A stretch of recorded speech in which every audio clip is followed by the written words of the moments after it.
What's up, true believers? Welcome to Greg's Comic Book Club, issue 12. That's right, we've made it a year. A year since we started this year. Thank you very much. IGN.com's Jonathon Dornbush. Beyond. Hello. Thank you so much for coming in. Thank you for having me. A year ago we started this. A goofy little idea, a Patreon exclusive show that would only ever live on Patreon. And here we are, still doing it, still kicking it. If you don't know, this is Greg's Comic Book Club once a month, exclusively on patreon.com/kindafunny. We come to you and talk about all the comics we've been reading. We read a big old book together. We have a great time together. It's a great time. Thank you all for sticking it out. This is the first one since Kinda Funny 4.0 began. Yes. And I foolishly almost put this up to a higher tier. Instead of just having to give us $1, it almost went with all the other content, and everybody was very respectful and like, wait a second, all the other shows are eventually free. This show's never free. Yeah. And I was like, that's a great point. So it came back down. And as you will now find out, we are more popular than ever. And this will be the first time in the comic club where we can't read everybody's reviews and everybody's questions. But thank you all. I urge you to hang out on patreon.com/kindafunny.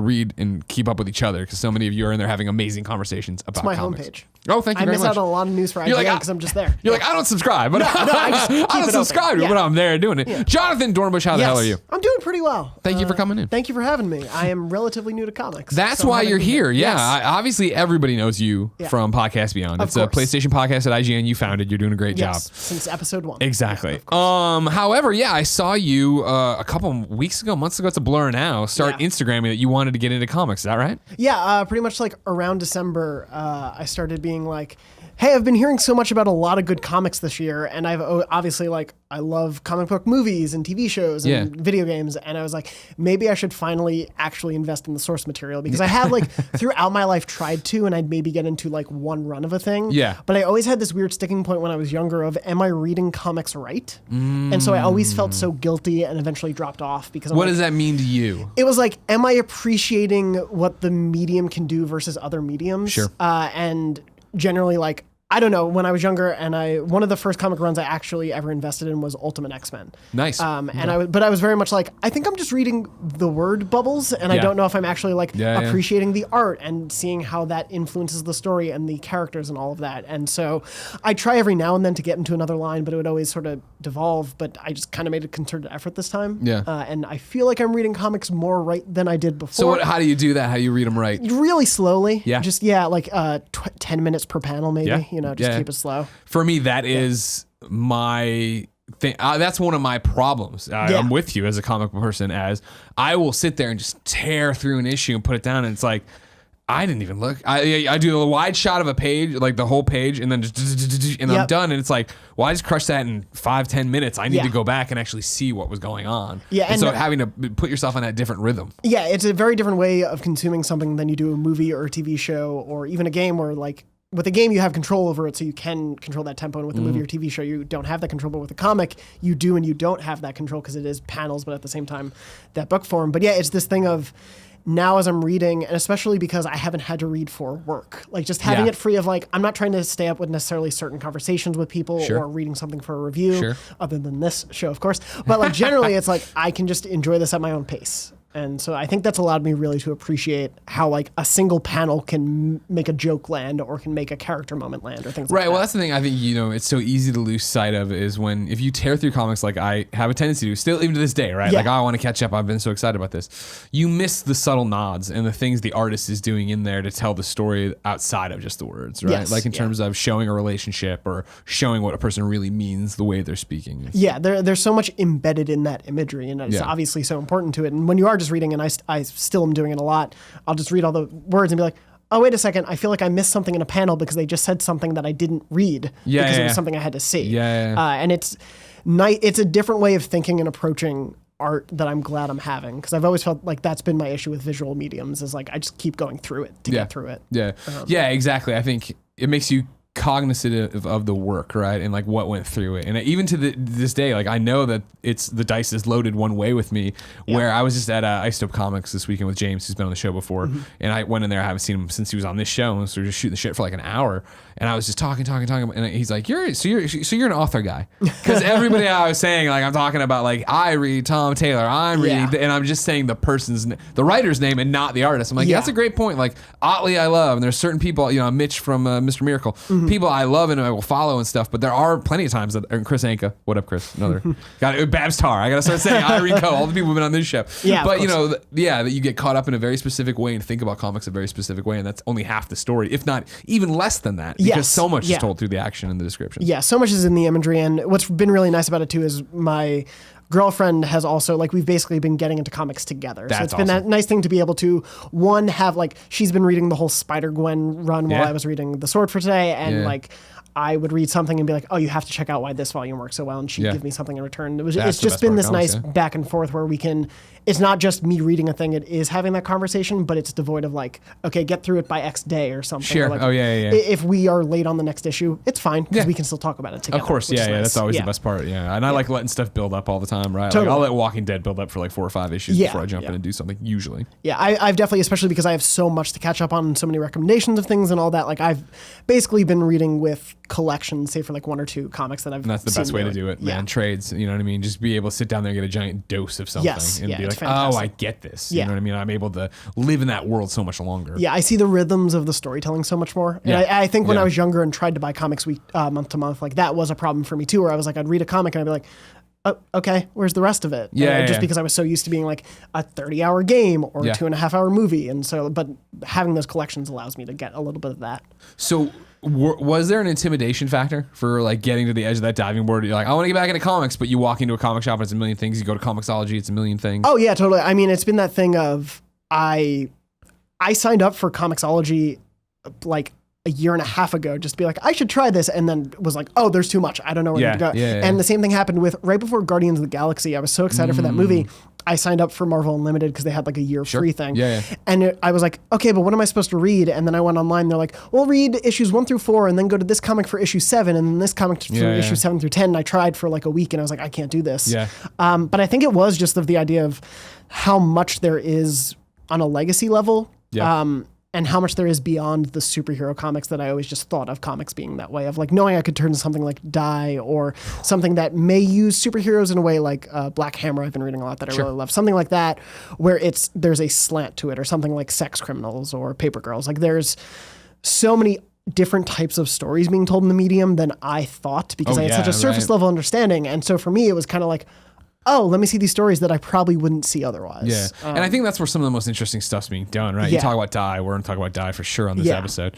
But I mean, like I love going to, whenever we travel, I try to hit up comic shops. And whenever I do, I try to buy something because I want to support local shops. And what that always comes down to is going over to the independent section and just finding trades or usually autobiographical stuff and being like, great, this is a collected story of what you're trying to tell, and show me your art and show me who you are. That's so easy to pick up. And like, I know so many people think of comics as just superheroes, right? And I know I'm a big problem with that, because I that's what I mainly read. But like whenever I bring on guests and artists, they rarely are ever on that track, right? That's what they're talking about. And like there are amazing stories. Like I started reading, one of the first things I started reading was because of Barrett, like the New 52 Batman run, because I'd heard such great things about it. And it's like there are still like incredible stories in those. Totally. Oh, yeah, it's one of those things where it's just like, oh, I don't know if I'd see a story like Paper Girls or a story like Black Hammer where it's being told in this methodology. And so it's really nice to have that experience of it too. And we've, my girlfriend and I basically have been going to a shop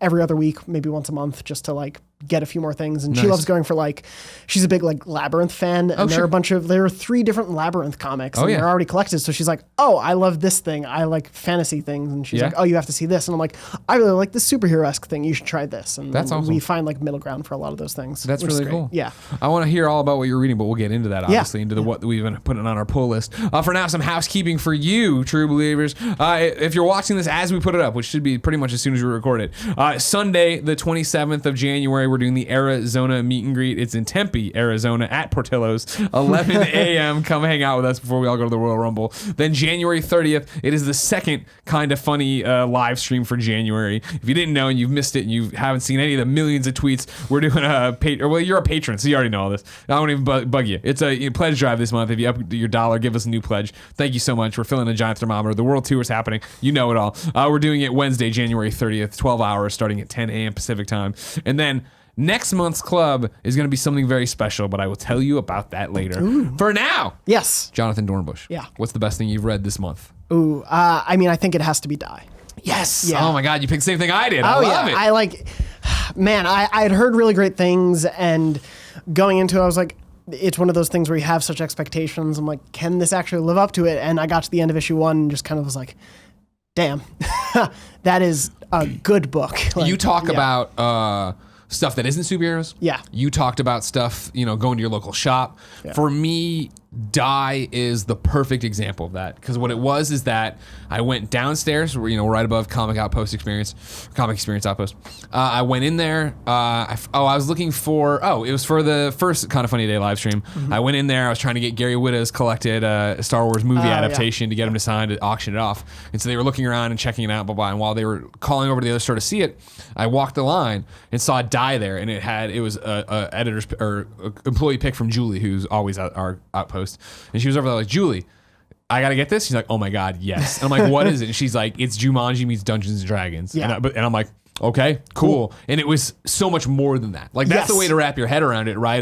There's this group of kids. They're all gonna play their version of D&D, this game one of their friends, Solomon, has made. And then 2 years later, they pop out. You know what I mean? They pop into that world. The comic picks up with them popping out, and then it jumps ahead to them being adults and how fucked up all their lives are. Yeah. Well, I love one. It's like a fantastic central conceit, but what I love, like you were saying, it's so much more than that conceit. It's so much more about these characters and how their lives have progressed because of that. Like, it's looking at the ideas of ramifications in a way in our lives that I love, even just in the first issue. Like I was talking a little bit before about how issues to me when I was younger felt like just such little of a story, but this felt so impactful, especially like by the end of the cliffhanger of the first issue. Yeah. And it's weird because this couldn't have come for me at like a more perfect time, because I've also spent the last year getting into D&D for the first time. Yeah, you're a big Critical Role guy now, right? That started organically. Which, my girlfriend, she has been listening since nearly the beginning, and within our first couple of weeks, she's like, hey, do you want to watch this 3-hour live stream with me on a Thursday night? And I'm like, I guess. And I mean, I like you, so I guess whatever you want to do, I'm going to do, but not really. Like, you'll watch me play the old Kingdom Hearts games, so I'll do this for you. And it was that thing of like, it definitely took me a few episodes to get into it, but when I was like, oh, again, this is a new way of storytelling I didn't know about, and it opened my eyes to a new way of both being a part of and experiencing stories. And Die really is great about capturing both what I love about D&D in that sense, and also comics. I think it's just that it's an amazing marriage of that stuff. So writer is Kieran Gillen, artist is Stephanie Hans. You would know them from Wicked and Divine, or at least Kieran, right? Wicked and Divine is the writer. I'm glad. This is gonna sound weird. Stick with me. People love Wicked and Divine. I haven't read it yet. It's on my list. But back when Comic Book Club was just a part of the morning show, we had done it for a week or whatever. It didn't click for me. I didn't like it that much, but people adore it. Yes. And so it was one of those things of like, it sucks that I know a very talented team and writer, but I'm not into that. So then when this got recommended blind, I didn't even know it was that connection, and jumped in and found it. I was like, oh my God, yes. And then on top of the fact that I feel like you said, right, there's 2 issues out so far as of recording, and both of these issues so far have been so fleshed out and so much content in there where I'm not feeling like sometimes and I love Walking Dead and I love Kirkman. Walking Dead issue to issue, I do feel, oh man, we're just getting going. Yeah. And there's times where I'll go back and count the pages. I'm like, was this like super short? No, what's the full thing? It just ran, we in a conversation you're done, but like the way they go, the way issue 2 picks up with them back in the fantasy world, right? And having to deal with this, and do they even want to do this? Do they have any option not to do this? Yeah. That the way they're introducing characters that they knew from, the 20 years before, and like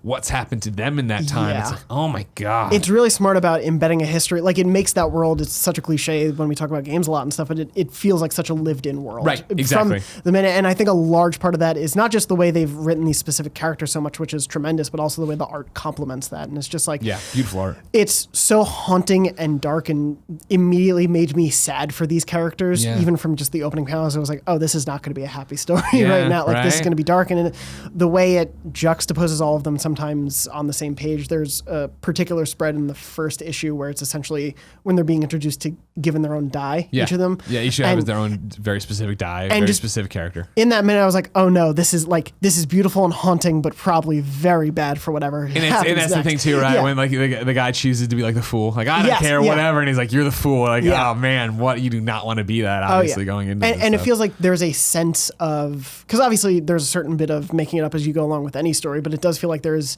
an ingrained sense of what this world should be and what these characters should be from the start, which makes that such an amazing first issue for me. Yeah, and it's got such a great story. Like in the back, usually where a letters page would be, and I follow now on Twitter, obviously, Kieran. He's saying there will be a letters page just because the reaction to this has been so crazy. Yeah. But the first two issues so far, their letters page in quotes, end with a real deep dive into what this is, and Into the Dungeon here at the end of issue 1 is about how it started, how the idea came, how he couldn't get out of his head, how it made him cry when he finally got to the crux of it, right?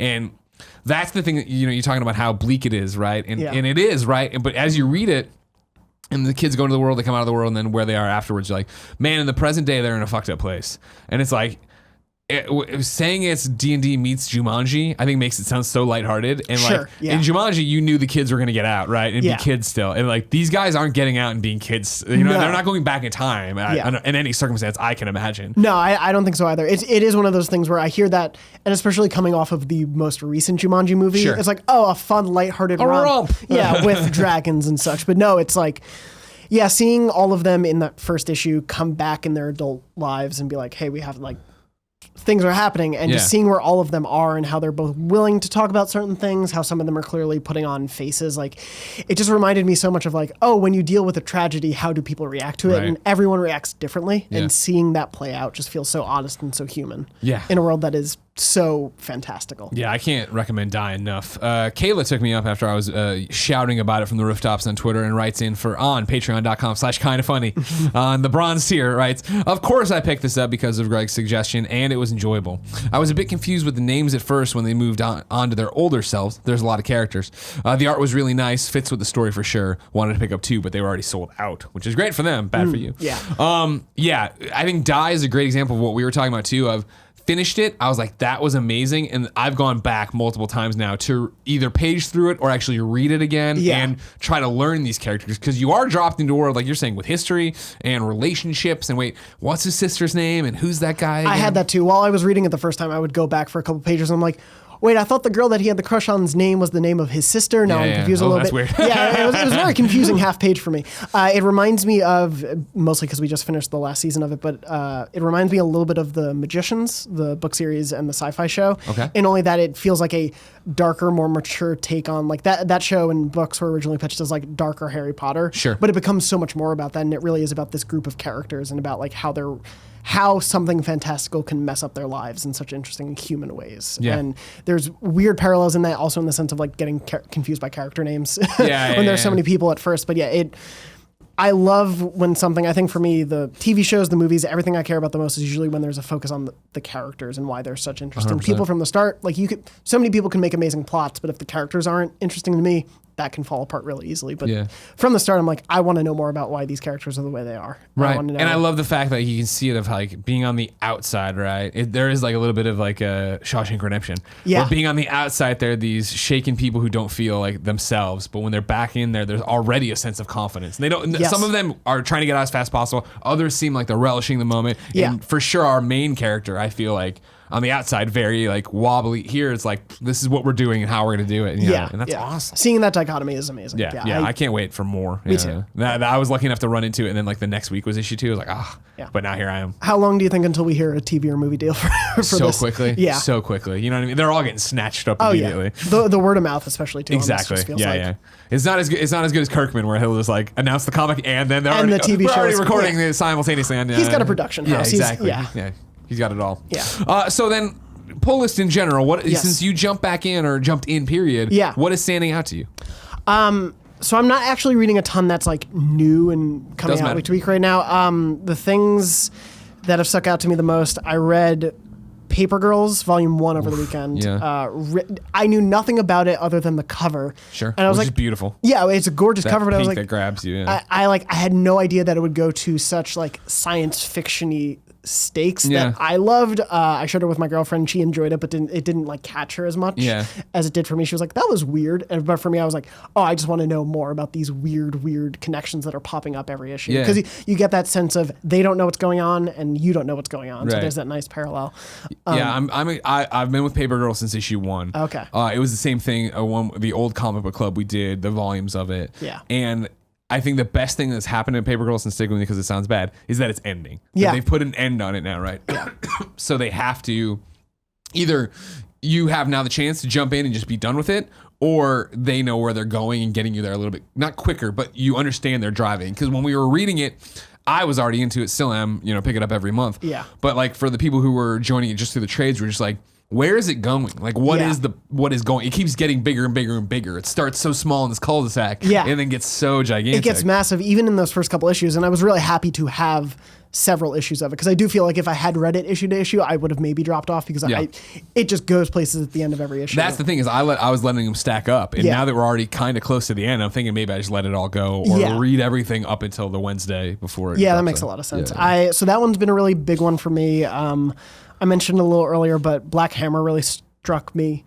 What's the elevator pitch? So it's essentially like a group of superheroes / aliens who are all on this farm together, but they're sort of stuck there and you don't know why. And they're kind of having this just existential crisis of their lives. Okay.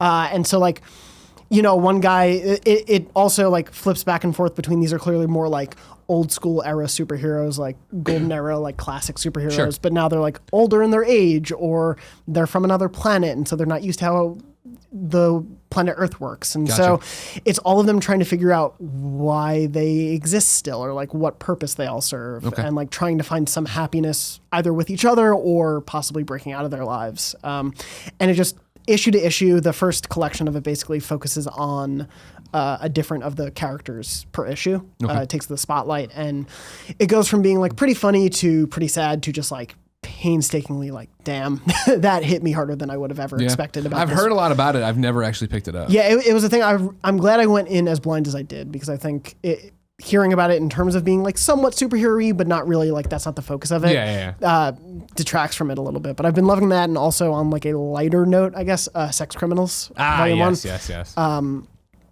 At least what made me really stuck with it and made me really excited was there was a joke told via like a panel, purely via the art of a panel that had me laugh out loud. And I didn't think a comic could do that, where I just was actively like, I need to take a second because that was brilliant of like the setup and the punchline of that joke just works so well for me. Yeah, they're great at that. And like, I mean, Sex Criminals, a book I enjoy a lot. I've drifted off in the same way of Paper Girls. Yeah, Paper Girls, I'm all in no matter what. But my Sex Criminals addiction has waned because it is the same thing. Of like, where are we going? What are we doing? What's Kegel Face? Like, we're all working. I don't know how far you are in it, but like they are the masters, right, of the joke in the background. Like everything is a joke in that book. There's comedy everywhere. It's not just the dialogue bubbles or what they're doing. Yeah. And I think that was one of the first things I read, and that really helped me be like, oh, there is so much you can do with this medium. There is ways you can tell jokes and you can tell character bits of information in a way that you can't in maybe in a movie or TV show even. So yeah, I love that a lot. Downloading Black Hammer right now. Oh, okay, good. Yeah, it's I think the first 2 are on Comixology Unlimited, which is really nice. That was our thing. It was DJ Wheat on last time, and I was like, man, I think I was like, oh, it's on there. I'll do it. Comixology Unlimited, man. I've always loved Comixology, but Unlimited is such a good deal. It's amazing. What a great deal of all these comics. Especially as someone just jumping in is like, what a fantastic way to get into the medium. And then DC just joined it too while we've been gone. Yeah, and I have, and it's been another one of my favorite things is reading the first couple New 52 Batmans. I read the first 2 volumes. I have the third, but I haven't started it. But like, I want to get into some Teen Titans. I want to check out some of like the other runs that I've heard good stuff about. So it's nice to be able to be like, oh, I can just start this out, and if I love it, I'll go buy the collections to support the stores that I love and all that stuff. Exactly right. An interesting aspect of it that I don't really think about when I think about movies or TV shows or games. Like I do now actively care about, I want to make sure that comic shop still exists. Yeah, so you have skin in the game now, right? Oh, you know how it is, and it's that, the comics stick with me, and I'm not trying to take anything away from a GameStop or anything like that, but comic shops are still like what it was like to have the mom and pop game store where you went in there like, oh, Tony knows fighting games, so I want to talk to him about this thing. Yeah. Comics, you walk into these independent comic shops, and it is like, this is all these people do. This is their passion too, and like you can talk. I'm always astounded, and I guess I shouldn't be because like we're games peoples, right? And like we have something to say about everything. When I walk in there, and I'm just like, you don't.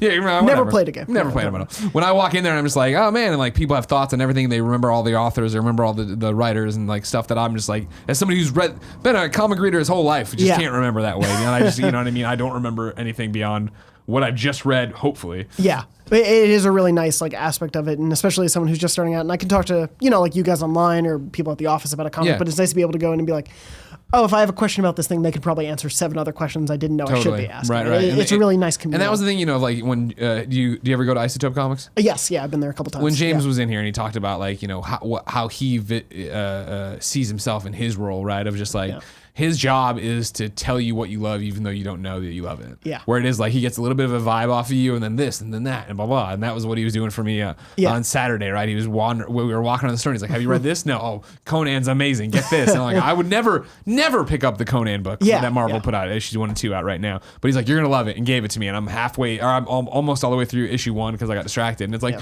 yep, this is. I never thought Conan would have a cool story that would make me think, "What's next?" But like, okay, now it does. Yeah, exactly. The Conan, I think it's a really awesome experience, and it was something that my girlfriend and I went to her home in Texas, and we visited. She used to go to a comics and game store shop when she was growing up there, and we visited it, and just like, especially outside of a big city setting, it was just nice to be like, oh, there are all these people who are just hanging out here for every weekend. They just love all this stuff, and they know all about it, and I was a total stranger to them, but people were happy to help, and it's a really nice communal aspect to it. That's awesome. Yeah.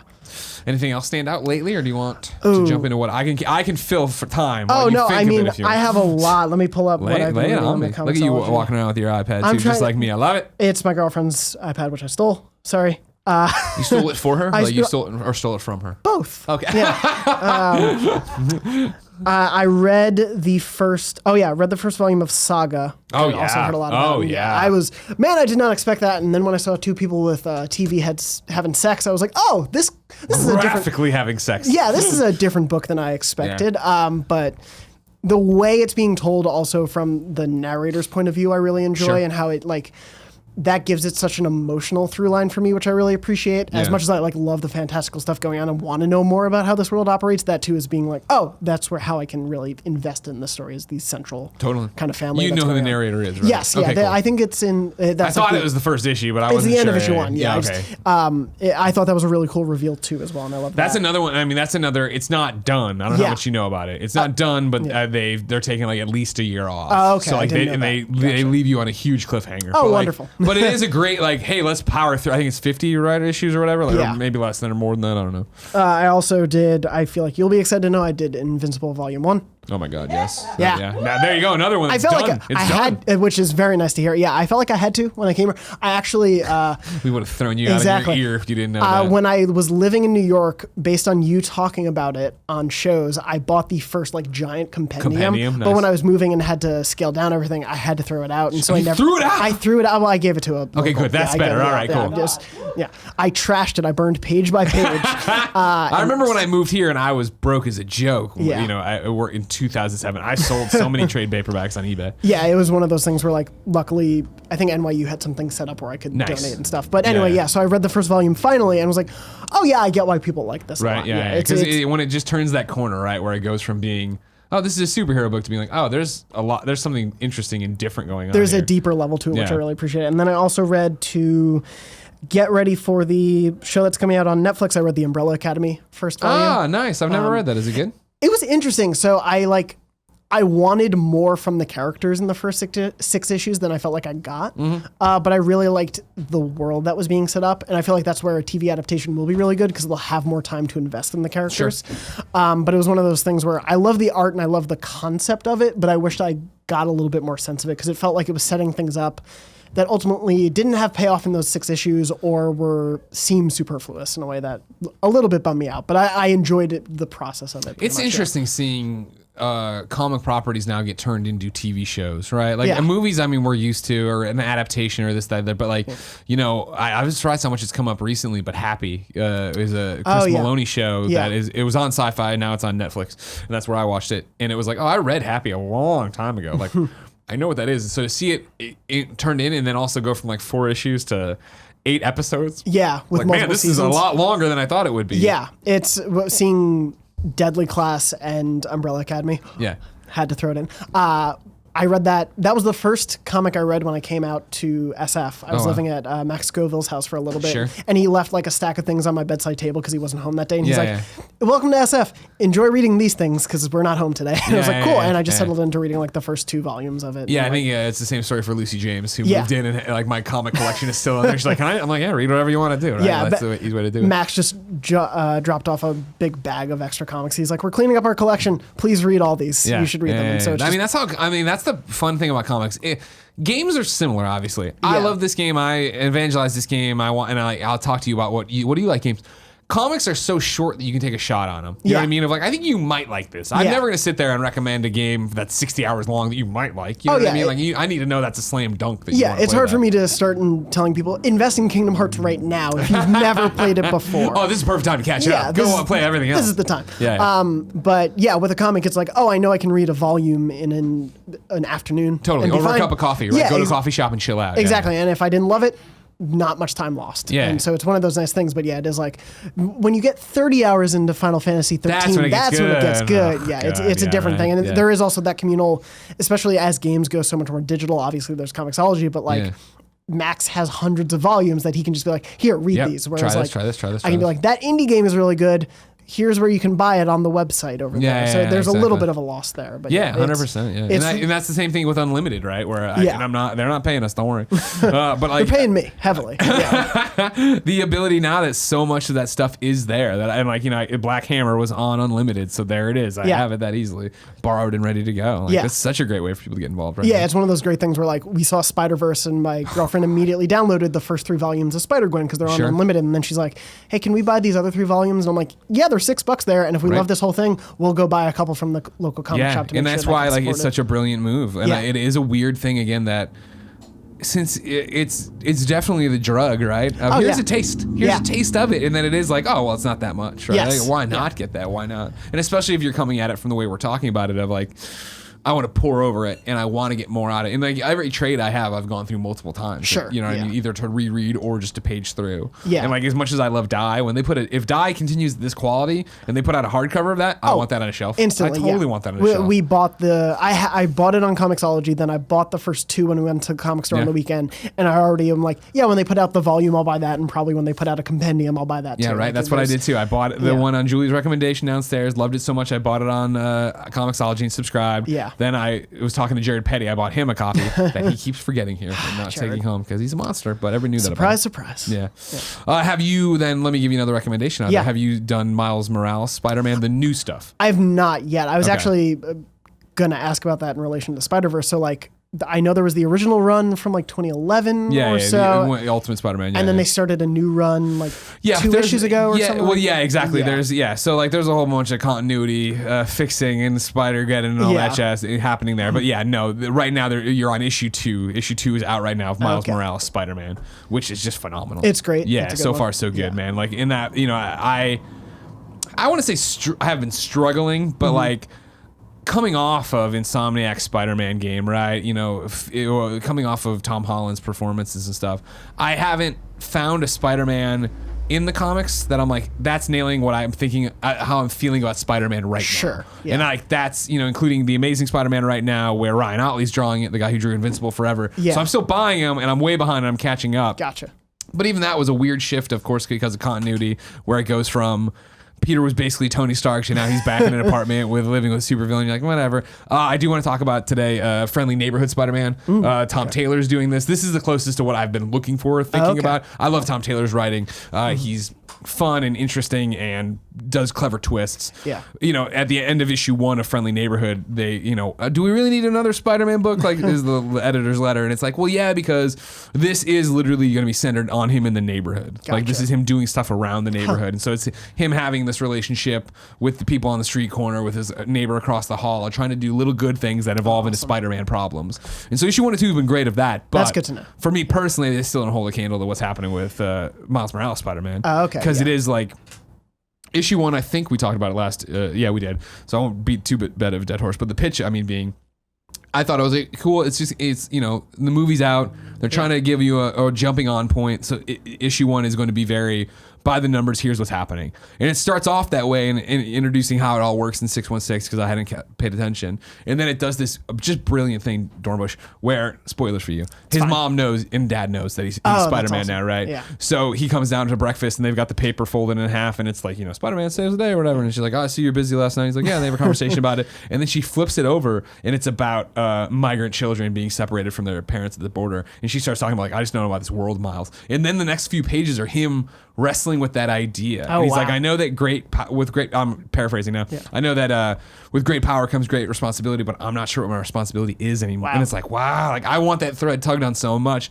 But then issue 2 is all about him and Rhino working together. At the end, they get put together at the end, and Rhino's not being a bad guy, and he's like, oh, okay. So they start working together and dealing with this problem, and it's like, wow, it's awesome. I'm gonna have to check that out. Yeah, I just got a little bit of chills even from you just saying that. And it is Miles very much being a kid. Yeah. And being a kid in that suit, and even Rhino being like, you're the kid Spider-Man. And it's like, it's in the same way I'm talking about, I think my pop culture version of Spider-Man where he's at right now, not matching up with this former billionaire now turned into this thing, blah, blah, blah. Sure. Whereas pop culture where I'm at with Miles right now, this book lines up so perfectly with that. It makes a lot of sense. Yeah, so it's just an easier transition. It's almost been too much of a good thing with Spider-Man in terms of getting Spider-Verse, Homecoming, and him in Infinity War, and then also Insomniac Spider-Man. There have just been so many great on-screen representations that I can imagine that. And so it's this juggling act, right? And keeping it all where you want it to be, and it's still. I read a whole bunch of since we've done the show, I would say this is probably the most comics I've read in a month getting up to the next month because of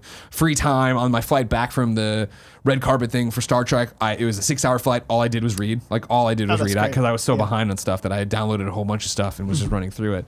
And so, it's overload. I thought the Spider-Geddon stuff was really good. Here's a whole bunch of different things. A sequel to Spider-Verse, which did all this stuff and really set up into the Spider-Verse. I've been reading through Tony Stark Iron Man, which is Dan Slott now coming on. While you weren't reading, I don't know how much you know. He was doing Spider-Man, right? Exactly. Slott did a whole bunch of Spider-Man. Tony Stark was dead for a while, but he was really an AI. But then he's back in a new bot. It's whatever. Classic. This is very much I didn't follow too much of that, so I just jumped in at issue 1 with this one and have been ongoing. And Slott's doing such a great job of writing Tony Stark Iron Man in Robert Downey Jr.'s voice. Sure. That again, for me just wanting to jump into something, you read this and I hear RDJ. Yeah. And it's this is such a great sequel to that or offshoot of that. And it is, fantastical. They're all, this whole first arc is about them going into a video game world that Tony Stark's put to escape, where you put on your own Iron Man mask and you do whatever you want in the world, and them dealing with that and this convoluted thing about his mother. But it's none of these things that are convoluted and weird are we really getting hung up on. It's really a mention and then we go away, and it's not where I'm reading Die and I love this characterization. Some of the other stuff I'm going to talk about, moments that got me this month, are all about fucking feeling it. This book is, I got a flying car, and you were really talking to Tony Stark, and this is cool. That, blah, blah, blah, and they're having sex, and this is a robot, and she wants to, and it's just there's this whole thing of he hired this AI to be the one looking out for AI rights and stuff, and them having her. It's just, it's a fun, weird little book. Do you think, speaking to hearing Robert Downey Jr. in there, or matching up with the movies in terms of Spider-Man, do you feel the omnipresence of these movies consistently affects how you approach them comic book runs, or the representation of those characters in books? Yes and no. I feel because here's my thing. Yeah. Flip the coin to DC, right? Yeah. I've read so much DC stuff that it works the opposite way when I go into a DCEU movie and I'm like, oof, that's not how I would have done that, or who I know. And it's fine, I can live with it, I don't mind it.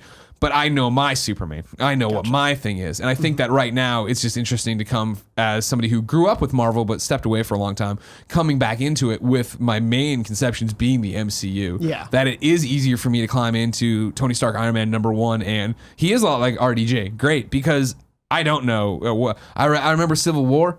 And I remember trying to get into Civil War 2 and that not really clicking. And I remember the obviously Demon in a Bottle storyline, shit like that. Yeah. But I don't need that much baggage right now here, even though I love that baggage in DC. Yeah. It's one of those weird things for me too, where I think I've been hesitant to get into many Marvel comics currently just because they are so what those characters are to me Yeah. in my head are the MCU representations, and I'm sure I will love certain storylines and everything. But yeah, I've always been like, will I not want to hear Robert Downey Jr.'s voice, or will I now, with what Chris Hemsworth has done with Thor, could I read a Thor comic and not want to just expect him to be like that Thor? And I feel like there's definitely enough versions of those and room for those comics to happen and exist and not be those. Yes. And not and for everybody to get what they want. Yeah. And that's the thing is what's interesting with Tony Stark Iron Man is I've heard no buzz about it. I don't know if it's being well received or not. Gotcha. And so I don't know if it's turning off hardcore fans or whatever if they want a very serious grounded Iron Man book, but me personally, I don't. You know what I mean? And even Spidey, like I'd like to see him get a little bit less grounded, even though I don't even know. I gotta finish Amazing. I gotta catch up on Amazing. Yeah. That was just such a weird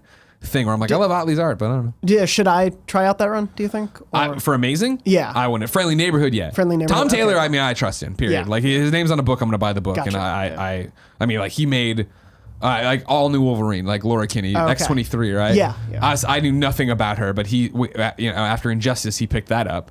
And I was like, sure. And I like, she's, I think actively probably one of my most favorite Marvel characters because of what he did with her. That's awesome. And the world he gave her. And we were talking about characterization, right? Yeah. The story I always tell, and I can never remember if it was a tweet or if it was a Twitter video or something like that. Yeah. But basically somebody asked him a question about like, hey, yeah, so when X-23 does X, Y, and Z, and he's like, her name's Laura Kinney.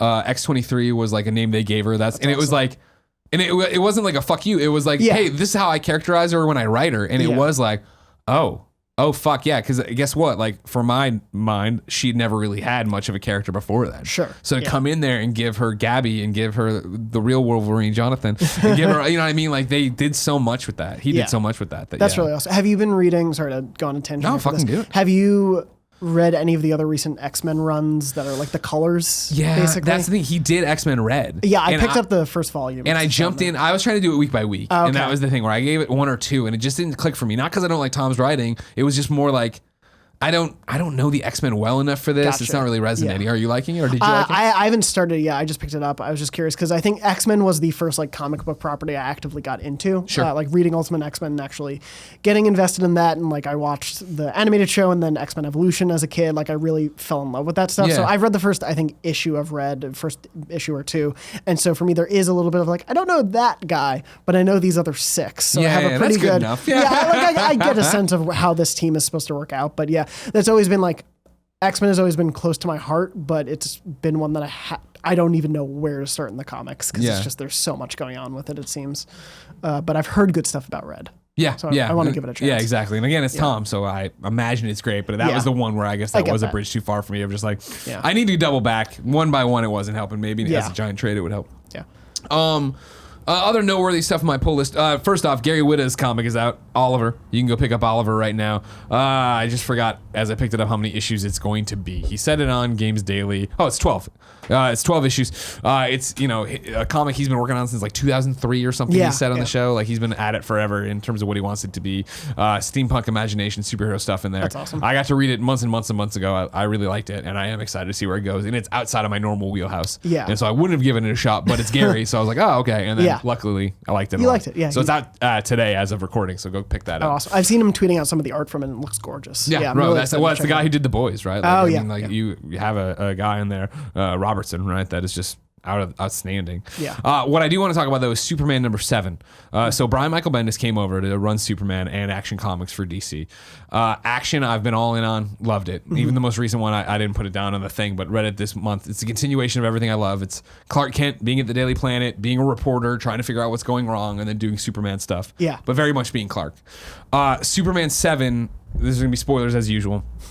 Jonathan, his son, is back from his trip out into space with Jor-El, and he's aged. So he's come back and he's 17. He left when he was like 7, basically, but now he's like this. Yeah. And that, when he showed up at the end of Superman 6, like, I've not enjoyed Superman 1 through 6, really. Okay. Like, they've been like, okay, this is a little too spacey. This is a little too... I'm doing a book about Clark Kent, which is awesome and grounded. I'm doing a book about Superman. The Earth's been pulled into the Phantom Zone, and Rogol's ours. And I'm like, I don't care about any of this shit. You know what I mean? I feel like you're losing what the character is. Superman 7 is packed with character moments, which is why I dig it, right? You open it up, and the cliffhanger from 6 was Dad and like him turning around and it's Jonathan, but a full-grown new suit or whatever. This one opens with him hugging him, them both flying, and Superman hugging Jonathan, and it's Jonathan going, "Dad," and Superman going, "Nope, still hugging."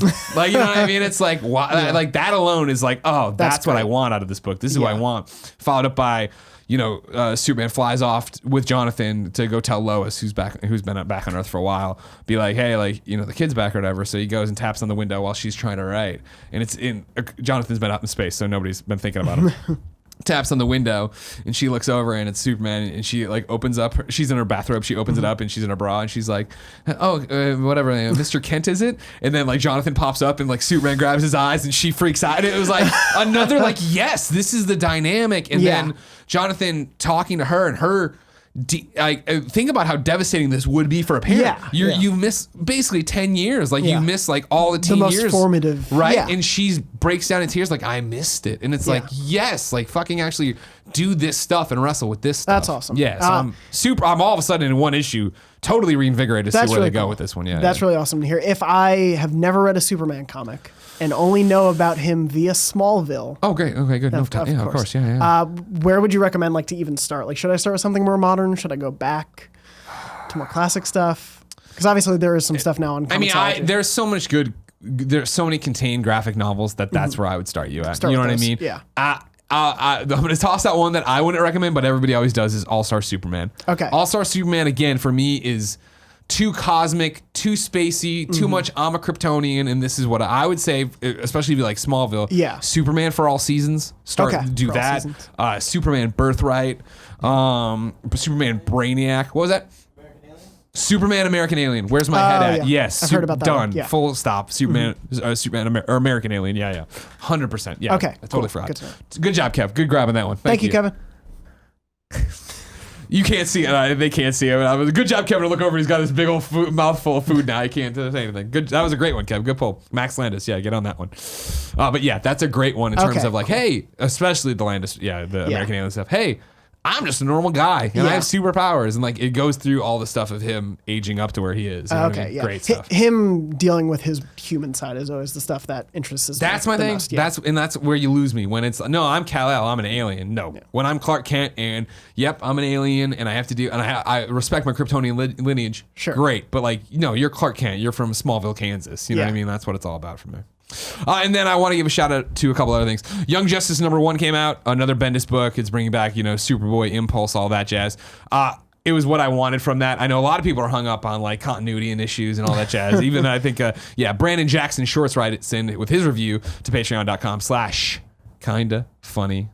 That was me covering because it went away. Good work. It says, Young Justice, I'm adding this days after the original post, and wow, I went long. Because of that, I'm not going to go crazy here, but as someone who got into comics because of Tim Drake, and whose first full series was the original Young Justice comic, I loved this. It was a bit confusing if you've read New 52 Teen Titans, but Bendis has promised to explain things, and I'm excited to see where it goes. As, Connor Kent, that Superboy, is my favorite superhero. Oh, okay. And so having him back in this book, I don't give a shit if it's outside of continuity. I don't need it to tie to continuity. And having the Hex Girl, Teen Lantern, they've introduced a whole bunch of stuff. They have Tim Drake back. They have Impulse back. Like, it was very much the band's back together moment. That's cool. And it is from that. It's just one issue, obviously. Yeah. But it was super like a Saturday morning cartoon. Okay. Like, I'm not expecting this to hit me in the feels hard or anything, and I don't need it to. Because even the Peter David Young Justice comic never was that either. It was still very much like, yeah, we're all having fun. Interesting. Yeah, I downloaded on Comixology the first volume of, I think, Jeff Johns' Teen Titans run. Oh my God, are you in for a treat? I'm really excited. The Teen Titans TV show, I think, is like one of my favorite comic things I've ever watched. Nice. I just like that show stuck with me so hard as a kid. And so I've always wanted to get invested in the comic book side of it, but didn't know where to start. And I heard a lot Jeff of good Johns' stuff. Teen Titans is phenomenal. I'm excited. Phenomenal. I got through, I think, 2 issues, but I'm going to keep going with it. That was the best, right? Yeah. And like Young Justice was not that. Young Justice was another kiddie cartoon you're reading. It was fun and different. It was cool to see those guys and gals eventually teamed up. But yeah, Teen Titans by Jeff is on another fucking level. Martian Manhunter 1 and 2 I finally caught. Love love the story, love the art. Jay Murphy wrote in and said, Martian Manhunter issue 2 by Steve Orlando. Holy vibrant colors Batman. The series literally dripping with style and continues to delight by splitting time between Jean's past experiences on Mars and his current plight on Earth. Yeah, the art is, I thought, really, really cool, really, really different, grabbing. Almost looks like animated series cartoony, but then the story they're wrestling with is so serious and grounded in terms of like, it's John having to reveal himself for the first time to his partner and her having to wrestle with that. And it's like him coming out, right? Of like this and like what that means for them and their relationship and their world, which is really cool. That's really cool. The only Martian Manhunter experience I have, it pretty much is the Justice League animated show, which is great. A great it's introduction. not a bad way to go in, but which yeah. is a great introduction. I really always liked him in that show. Do you think this would be like a good 100%, because this is what it feels like. You know what I mean? Cool. He's been... In terms of people who got a short end of the stick in New 52, like Martian Manhunter for sure. Okay. Because like he wasn't around for a long time. He came back awkwardly. Then he was like, this is like very much them establishing. I feel like here's what's going on behind the scenes. Here's who he is and what's going on. Cool. I want to give a shout out to this, which I did not think would be that great. No offense. Life is Strange.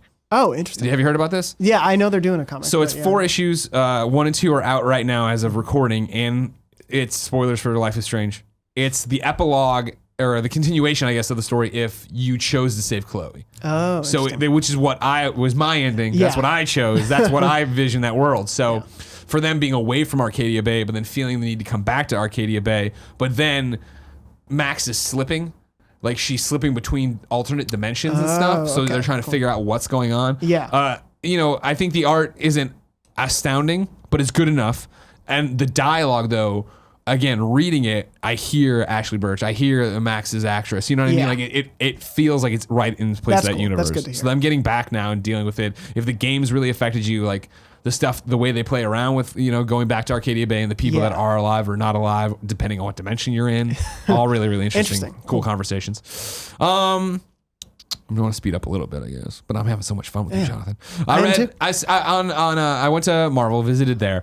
Agent M himself, Ryan, was telling me I need to read the new Fantastic Four stuff. Okay. Started reading the new Fantastic Four stuff. Mm-hmm. I am not a Fantastic Four guy. Interesting. Yeah. I know why people love it. I get it. In the same way I just talked about, I don't like Superman being too cosmic. They're the cosmic team. They are, yeah. So it was like, I read it all. Everything is out so far. It's good comics, just not my kind of comics. Sort of thing, but I wanted to give a shout out to the wedding special where Ben and Alicia get married, right? Or Alicia.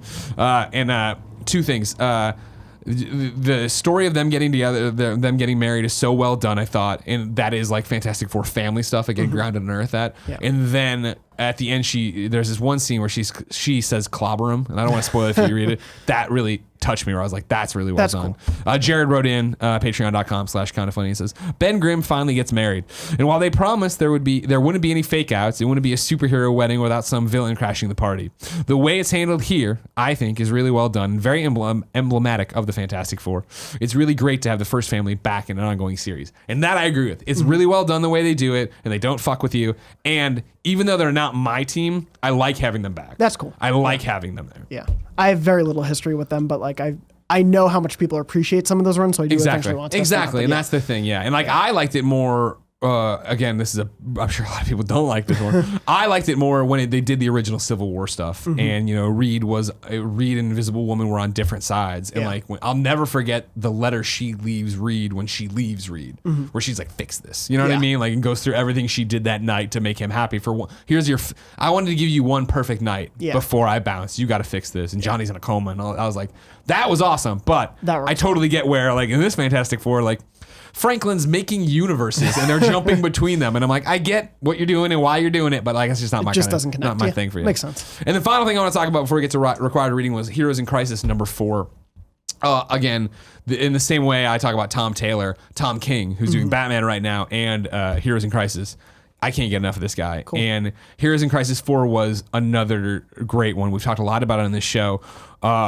Have you heard anything about it? No, not really. So they've made up this thing in the middle of Kansas, or middle of the Midwest. I don't even know if they confirmed Kansas. I think they did. There's just a farmhouse called Sanctuary. Inside of it is top of the line psychiatric care for superheroes and supervillains who go through horrible things and show up there and need to talk to somebody. But it's staffed by very advanced AI that once you get your therapy, it erases everything so that there's no thing, right? Oh, interesting. Turns out somebody was recording it all. So these videos are starting to leak out. And like this was a great thing of showing the way the Trinity interacts, right? So Superman, Batman, and Wonder Woman, because they're obviously at the core of this, but they've all been there. They've all revealed their secrets. And then also how, again, character moments, how Clark and Lois interact. Because, right, Lois is talking to Clark. I'm just like, I got 2 more videos today, right? Like, I'm putting it out there like I want to write the story like this way, but somebody eventually is going to put them all out there. You guys got to figure out what the fuck you're going to do. And of course, Superman, being a good husband and a good journalist, doesn't try to stop her. Is like, okay, cool. And it's this amazing interaction of, I think they're in the Batcave. It's been a while since I read it, so stick with me. They're talking about something else, and finally Superman's like, and there's one other thing we got to talk about. And Batman's like, what? And he's like, yeah, Lois has been getting all these videos, and he's like, well, can she bury it? And he's like, well, no, that's why I started talking to you about it. She published it 34 seconds ago. and he's like, you what? It's like, it's all breaking out, and like, it's this thing. And then there's this amazing scene between Batgirl and Harley Quinn, where Batgirl, Harley Quinn is totally off her rocker because of what happened at Sanctuary. She might have killed everybody at Sanctuary. Booster Gold might have killed everybody at Sanctuary. Nobody really knows. Yeah. And Batgirl's there not to fight her, but to help her. And that finally gets driven home, and they start working together. And there's this scene at the very end where they're going, and the Lois article is out there. And the first few heroes are exposed that were going to be exposed. Yeah. And Batgirl's like, says something to the effect of like, oh my God, this is going to change the world. And Harley Quinn's quote I wrote down, good. It's something like, good, blah, blah, blah. Fuck the world. It needs changing. And it was like, that was so well done. That's right. Really cool. You know what I mean? Yeah. In terms of like, fuck yeah. Kayla wrote in about Heroes in Crisis and says, hey, what do you know? This was a great issue. Given not a whole hell of a lot happens story-wise, other than there's still a lot of confusion about who did it. But I really don't care at this point. The splash page with Donna Troy carrying Garth's drunk ass was beautiful. The art just sings on this book. And I know you don't dig Batgirl's new outfit, Greg, but Clayman makes it look spectacular. Speaking of Batgirl, the confession video of her showing her scar hit me right in the gut. Surprisingly, she was kind of the focus of this issue, and her talk with Harley was just, yes, this is the Tom King I love. Also, give me a blue and gold book, you cowards. Which, of course, I have to imagine you'll get eventually, because they keep harping on that, and it's so good. I can't wait for issue 5. Cool. Required reading, Jonathon Dornbush, was The Sword by the Luna Brothers, picked by DJ Wheat last time. What did you think? I really enjoyed the central conceit of it. As it went on and sort of explored its mythology, I was like, oh, that's an interesting way to talk about. I assume we're in like full spoiler. Oh yeah, totally full spoilers. Required reading, and maybe you're new to the comic club. You should have read this thing. We pick a comic every time. You go read it, and then we talk about it here. I thought it was weird when Batman came in. No, I really like the central conceit of like tying into a sense of history that is essentially been erased from our history books, and looking at how something with maybe like God influence and things like that could really change the world and have this through line throughout time. I thought that was a really cool idea. I'm a sucker for mythology, or like going to Catholic school for 18 years, anything that even touches in the realm of gods. That's cool to me. So I really liked all of that. And as I was reading it, I had like these 2 weird disparate thoughts of, I think it could work really well as a TV show. Yeah. Like the way its locations are based and the way the story progresses would work so well as either like a full season of a TV show or several seasons if it was plotted out certain ways. But like the dialogue kept getting in the way a little bit of my enjoyment of it. Either specific word choice uses a few times throughout it, like kind of felt unnecessary to me. And there was sometimes so much explanation where it felt like this could have been told as a novel, or this could have been told through just straight dialogue in certain senses, where I didn't feel like it was using the medium as well as some of the stuff that I had been reading. Granted, I was reading some of the best stuff that people had recommended the last 5 years, so I was holding it to a certain standard, but I enjoyed some of the places it went for sure, but there were times where the dialogue, both the heaviness of it and the word choice, kind of pulled me out of it. Yeah. How did you feel overall? I loved it. Yeah. I went and I'll tell you ahead of time. This is probably the most negative reaction we've had to a required reading, where it feels like. And granted, this is also the biggest sample pool we've ever had, because so many people supported us on Patreon this month. But yeah, a lot of people were like, "Oh, I didn't like the art, or I didn't like this, or I didn't like the writing." For me, I guess I came in with no expectations. Girls from the Luna Brothers, I had paged through before and never gotten into, and it was one of those things I didn't like the art that much for it. So when this got recommended, and I loved that it was a full run. This is I think the main amount of time I read it all in one sitting on the plane ride from New York. Yeah. And jumping in there, I didn't ever have time to stop and really think about it. I was just along for the ride. So as the twists came, I was unprepared for them, right? Okay. Like I was like, I hadn't thought ahead at all of like what the student that's with Dara the entire time, right? Like, I didn't. That totally caught me off. Right, guard. and I thought that was such a cool reveal. Yeah. When we get to the end, and Dara's fighting the flying woman, and she's like, you already killed your biggest brother, and she's like, that's what you heard, that's what your father told you. And I was like, that's a weird thing to say. What does that mean? Yeah. And then when he pops up on the volcanic island, you're like, fuck. Yeah. You know what I mean? There are some great. Yeah, I think my favorite thing about it definitely is the plotting of it, because when twists would come at the end of things, I was like, I did not expect that. Yeah. The pace at which she goes through the trio, who we know to be alive, was way different than I expected. Sure. Because especially the first brother that she goes after sets up the cadence of what I expected it to be. But then the sister and then the other brother happens in such a different way. That I was like, oh wow, it did subvert my expectations on like a narrative level that I really liked a lot. Yeah. There was a lot of that stuff that I totally appreciated. Yeah, I mean, like, when I was reflecting on it, like even in the first fight there at the water, right? He does make a comment of like, man, if I knew it would be this easy, I would have fought your father a long time ago. Yeah. And that was my thing of like, wait, why didn't you guys fight him forever? Because when you see her struggle with it, like, don't get me wrong, I'm sure the dad had more time and was a more seasoned fighter and all these different things. Yeah. But it was still like, it seems like a lot of ways I can think in my head that you could keep your distance and take this person out. Yeah, it's interesting that after like a couple thousand years that you didn't try like one or two times. Nobody ever thought to just knock the sword out. I understand you didn't know the properties and anything else. Yeah, of course. But it was one of those things I checked at the door eventually because it was cool. Me too. I thought the love affair between the sister and her father was awesome. Like, I was like, oh man, another thing I didn't see coming. And Same. It gave that sister another added dimension of like why she's acting the way she is. Yes. In the hope that maybe she wasn't going to be evil. Yeah. I did appreciate that because I was worried at the start when initially it was like the three of them were presented as this unified force. Yeah. I was worried about how they were going to separate them enough and that storyline complicating everything. I think I really appreciated in how it made her both more interesting to me than especially like the first brother was pretty surface level. Right, like, he's just like crazy guy. And, wants to live out his life by the ocean, whatever. But like getting into him and then the like power trip of ego that I'm forgetting his name, but the Earth focused. Oh yeah, totally. Yeah. They all have funky names. Yeah. I'm not even Zarkos and some, him, like his ego of like the scene of him going basically down to his basement and creating meth. Yeah, right. It's just like, I could meth. just keep doing this and like, get all this money. And then he puts it in a cardboard box. I was like, oh, that's weird. But in terms of how they like separated them, that was a pleasant surprise to me because I did not expect them to be as distinct as they ended up being. 100%. That was very cool. Yeah, but, and I thought that was cool. Yeah, I guess one of the bigger sticking points, and there's a lot, like, I'd love to talk about the book, but yeah, I think one of my sticking points was, I don't know when this was written. 2007. It was the first publication was 2007. Okay, so I guess something, and I think there was a comment or two from the group about like the use of the R word to refer to her being crippled and everything. Reading it now comes off as I don't need to say it like 12 times, or not 12, but like 3 or 4 times it came out. There was a weird part where it felt like there is one black cop who essentially is, I think, the only like black character who has a significant speaking role, or maybe one of the. It was either a cop or one of the criminals in the earlier part of it. And he, like, within 3 panels of only dialogue, says the N-word one time. And I was like, I don't know if you needed that in there. It felt like we can use this, so let's use it a couple of times. And so I think things like that. Yeah, it was the criminal in the van, I think. Excuse me, the criminal in the van. And so it was that.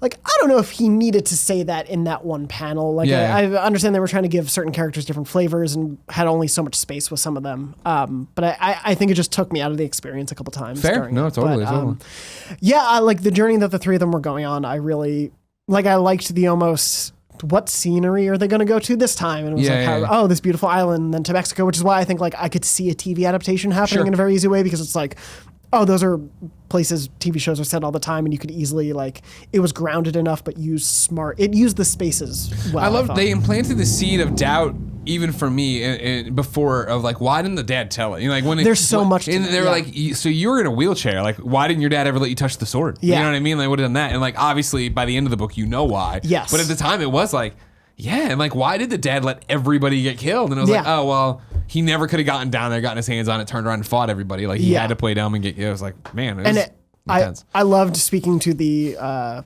twist of who the student that she's with the whole time is. I love that idea, and I felt like such an idiot for never questioning it. Of why did he tell his entire class all these stories, but never once was a bedtime story for my kids about this Demetrios? And so that was an interesting oh wow, I should have questioned that, but I didn't. And because of the way they move through the pacing, which I think does work well, I'd never questioned it. Yeah, they do a flashback scene after it all gets revealed where it is other people at the funeral your dad was such a great teacher, and it was I see, but did he come up with that on the spot? Because it was so perfect. It worked really well. Yeah, and it was a smart use of how to trick someone in a state of grief. Exactly. I can see how they saw someone as vulnerable and what they could do with that. Yeah. Riley O'Neill writes into patreon.com/kindafunny with his review and says, at first the sword feels like a rather by the numbers story that was just focusing on a rather boring family. But then it gets interesting really fast with God's killing Dara's family and her learning about the sword and its history. As you can probably guess from what I've said, I wasn't feeling it to begin with, but the series slowly grew on me and got more and more interesting to the point of keeping my attention long enough to finish the entire thing. I enjoy the sword a lot after the rather uninteresting beginning. It's a blast to read, and I cared about the majority of the cast and wanted Dara to get her revenge. If I had to say one negative thing about the series, it's that Jason was a boring character, even after the twist at the end. I never liked him, and it was a chore to read. He just felt like an entire purpose of being there to give exposition and complain about Dara's decisions. I still recommend the series, especially if you have Comixology Unlimited, because you can read it for free.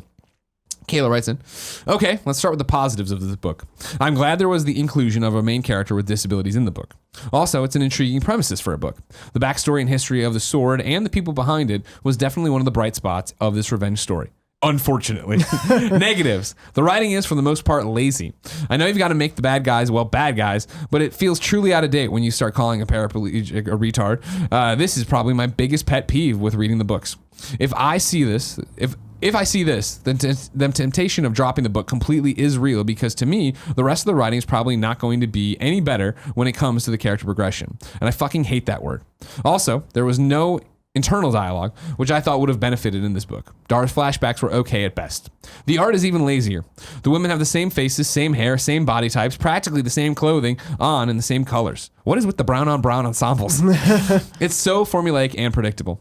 The only surprises I didn't see coming were what body part would come flying off either Dara or her elemental god opponent. Ripping the uterus out and curb stomping on the ground is something that I won't likely forget anytime. That was a scene. Yeah, that was really intense. A moment. That was really, really, really fucking intense. Yeah. So all in all, I wasn't impressed by this series. It seemed more like a slog to get through, and I was not invested in the story. I would probably recommend it to a novice reader who wants to read a complete story.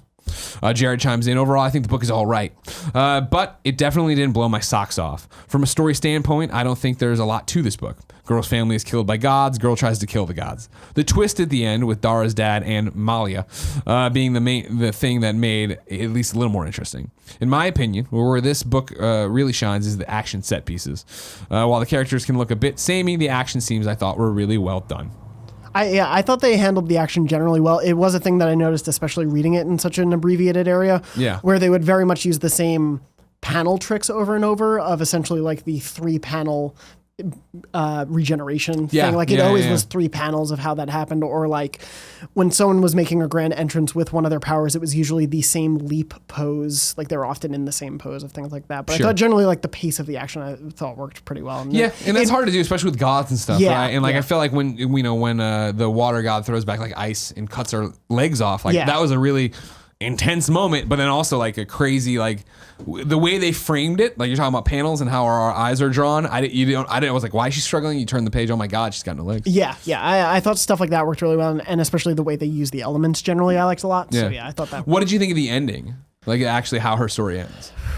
Because that was my thing too, of when you start going and when her friend starts bleeding, it's that realization of oh shit, this isn't permanent. I liked the concept, one, of the impermanence of the sword, but two, the like reticence, especially of the friend, to not want to take it back. She's like, Right. I don't want this to be like my drug fix. Yeah, I don't want this to be what I rely on, or like maybe I get hurt later in life or get cancer. I'll just grab the sword and I'll be fine, but I have to keep grabbing the sword every 5 days. Like I thought that conceit was really smart.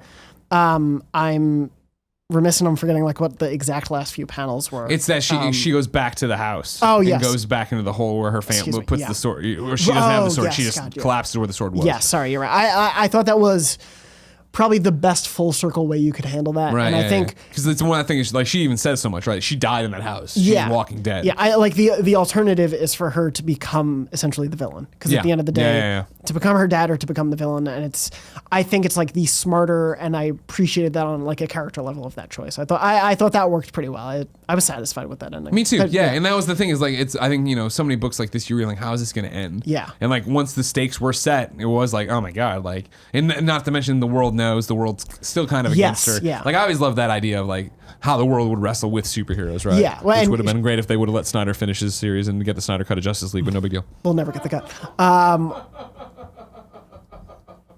But yeah, I thought the turn of how using the power and how it just became so in the public eye was really smart because like you were saying, there's no going back from any of that, and I think that made her choices limited, but she made the smart choice, I think. Yeah. So I enjoyed it. It caught me off guard. I wasn't expecting much from it, so I think that's one of them. But I agree with. I can see everybody's criticisms, complaints. The art for me is that's just how the art looks from the Luna Brothers usually, right? When they do stuff, But I do think if I had been reading issue to issue, and I did see, just because it does really affect me, of using the R word, if I saw probably that second usage, I probably would have been like, okay, I'm done with it. I did enjoy seeing the story through, because I did enjoy that ending, but I think that some of the dialogue stuff just threw me off enough. Sure. Where I think, had I not had the complete thing. That's a brilliant observation from you in terms of a person of color. Like I didn't, pay any attention to that. And then, he's just a criminal. And he does just say the N-word. It's like, no, all right, that's an interesting choice. It was just like that speaks I'm not calling it lazy, but to the argument, right? Caleb presents that it is lazy writing. Like, interesting. Yeah.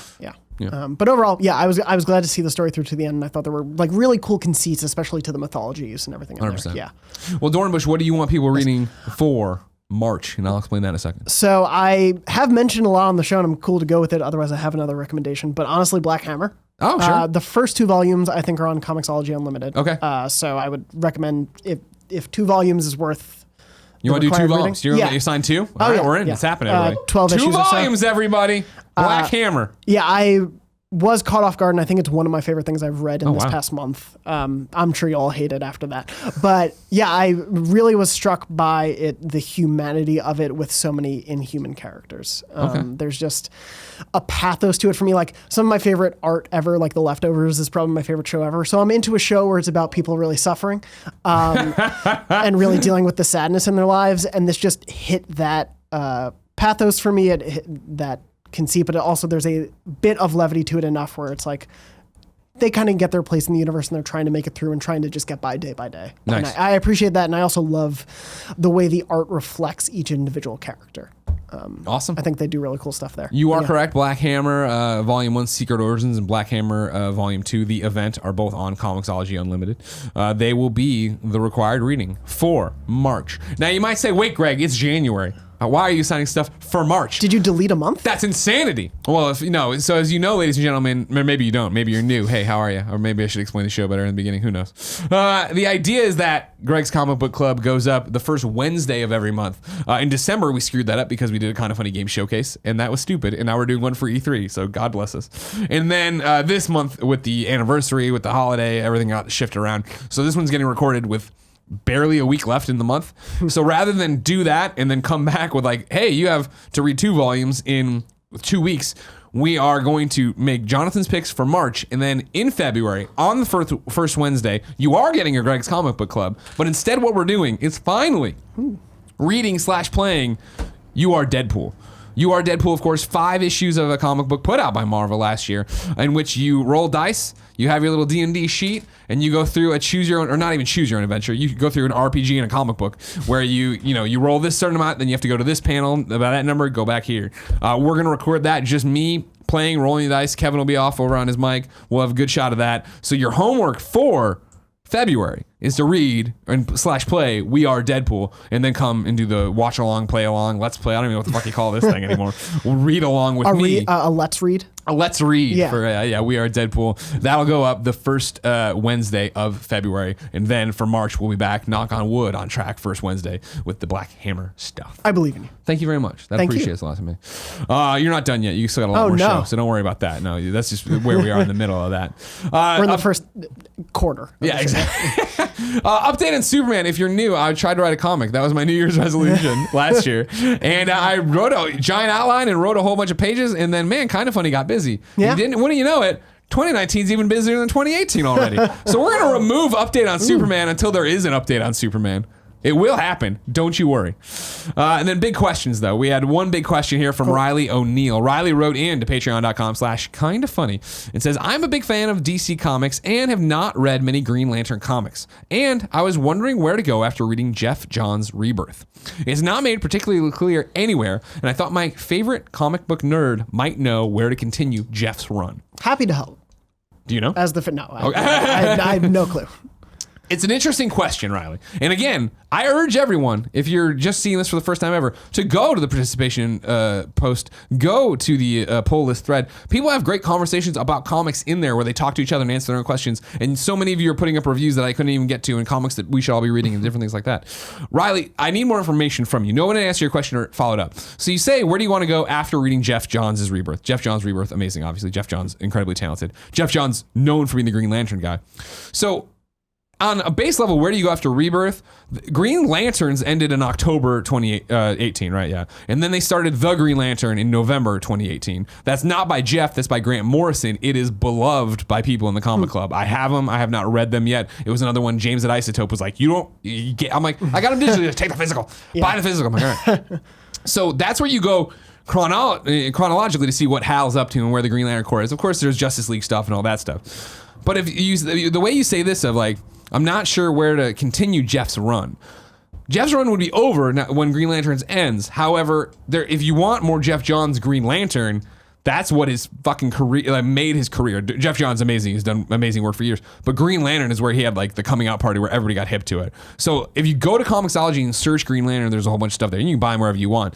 But you can go get, he did it from 2005 to 2016. Wow. Green Lantern. That's broken into two things on Comixology. There's 2005 to 2011, 2011 to 2016 Green Lantern stuff there. And it's all great. So if you're looking for specific Jeff Johns stuff, I always say Teen Titans as well because it's fantastic. The Green Lantern stuff there I did read back in the day. If you just want other Green Lantern stuff, some of my favorite stuff obviously is I would say pick up The Death and Return of Superman. Read through all of that, which I know sounds like nothing to do with Green Lantern, but it'll get there and it'll happen. And then go from there, pick up that classic, when would that have been? 97 the Green Lantern run from 97 where they introduced Kyle Rayner, who is my favorite Green Lantern of all time. However, when I on the show argue against continuity all the time, let's just put everything out in trades, so on and so forth.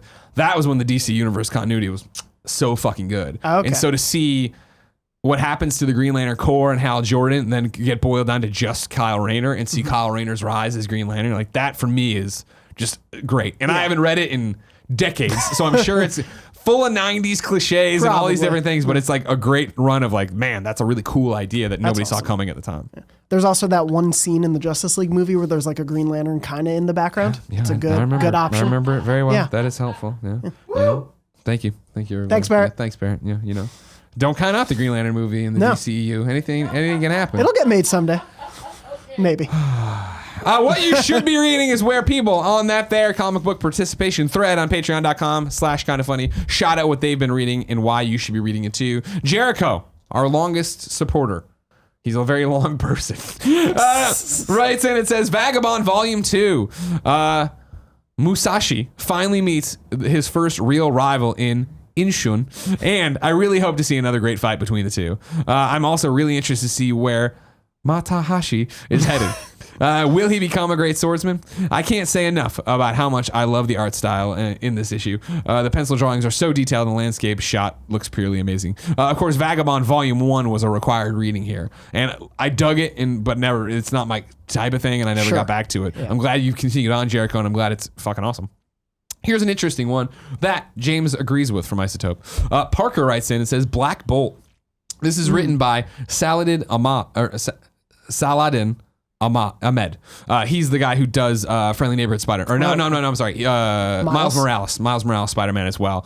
And Christopher Ward and Fraser Irving on art. 12 issues. Black Bolt is wrongly imprisoned in a mysterious jail, is depowered, and is thrown into a battle to the death against the Absorbing Man. The two of them become allies and lead a small crew to escape the prison and return to their respective loved ones. Along the way, they learn about the creation of the prison and the centuries-long connection to the Inhumans and the identity of the beings that run it. Black Bolt is an amazing introduction to the character and Inhumans. I didn't expect much from this series and was completely blown away. The story and art is incredible, and it's a great superhero deconstruction. Just 2 volumes. I bought them from James when he recommended it because, as much as I love Miles, I got to see this through. And again, that's exactly what we're talking about of like, I don't know shit about Black Bolt. Oh, yeah. But Black Bolt's awesome? All right, let's get on there. Brandon has one I've never heard of either. Brandon says, Crowded. This is the best comic no one is reading. I will shout its praises from the rooftops. It's not the best thing I read in 2018, but it's definitely top 5 or 6. It's an Image comic about a world where pretty much anything can be requested via app. You know, the usual stuff. Dog walking, food delivery, murder. Yeah, so people can put out bounties on people and other people can be hired as bodyguards. That leads us to our 2 main leads, Charlie and Vita. It lives.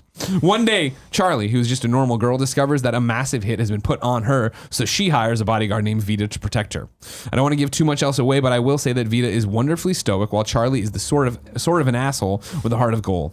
She has her moments, but sometimes you only want to see her stay alive so Vita can get paid, lol. 6 issues have been published so far, and the story has been funny, heartwarming, and exciting throughout. I can't wait to keep going.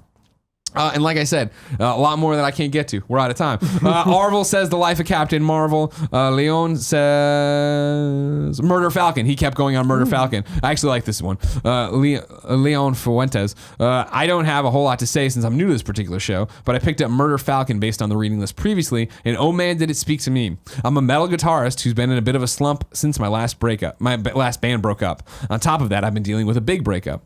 So to see this reflected in a comic, and despite the absurdity of the situation, it felt like it was made just for me. The power of comics. I'm glad that you found that through the club.